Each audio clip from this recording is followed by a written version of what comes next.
China पर ताबड़तोड़ बरसा है ताइवान और कहा है कि हमें इन तरीकों से कमज़ोर कर रहा है ड्रैगन।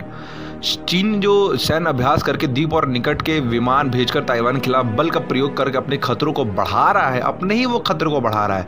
ताइवान ने मंगलवार को कह दिया इस पे चीन सीधे सैन्य संघर्ष से में उलझे बिना उसकी सैन्य क्षमताओं को कमजोर करके और लोगों की राय को प्रभावित करके द्वीप को अपने नियंत्रण में लेना चाहता है, जो कि ये पूरी तरीके से गैर कानूनी है। ताइवान के रक्षा मंत्रालय ने एक द्विवार्षिक रिपोर्ट में कहा है कि चीन ताइवान पर दबाव बनाने के लिए ग्रे जोन रणनीतिकों का इस्तेमाल कर रहा है। ग्रे जोन रणनीतिकों के तहत कोई विरोध बड़े पैमाने पर सीधे संघर्ष से बचते हुए अपने हितों साधने के लिए अप्रत्यक्ष तरीके से दबाव बनाता है। चीन ताइवान पर अपना दावा करता आ रहा है। चीन सैन्य अभ्यास करके और द्वीप के निकट विमान भेजकर ताइवान के खिलाफ बल प्रयोग के अपने खतरे को बढ़ा रहा है। चीन ने अक्टूबर में ही शुरुआत में अपने राष्ट्रीय दिवस पर ताइवान के दक्षिणी पश्चिम में 149 सैन्य विमान भेजे थे, जिसके बाद से ताइवान को अपनी वायु रक्षा प्रणाली को सक्रिय करना पड़ा था, एक्टिव करना पड़ गया था, क्योंकि कभी हमारे जोन में घुसा है हमको भी नहीं मालूम है। रिपोर्ट में कहा गया था कि ये ताइवान की वायुसेना को कमजोर करने के लिए प्रयासों को दर्शाता है और उसने कहा था कि चीन ताइवान के खिलाफ जो भी रणनीति अपना रहा है उसमें साइबर युद्ध छेड़ना, दुष्प्रचार करना और ताइवान को अंतर्राष्ट्रीय स्तर पर अलग थलग करने के लिए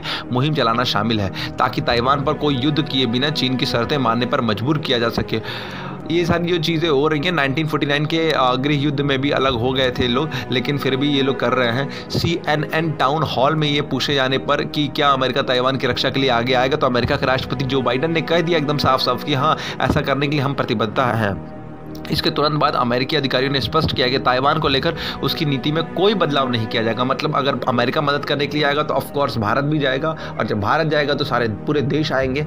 तो एक ये बहुत क्लियर एग्जांपल है चाइना के लिए कि अगर ताइवान को कुछ भी किया तो पूरा दुनिया उनको मिल के मारेगा।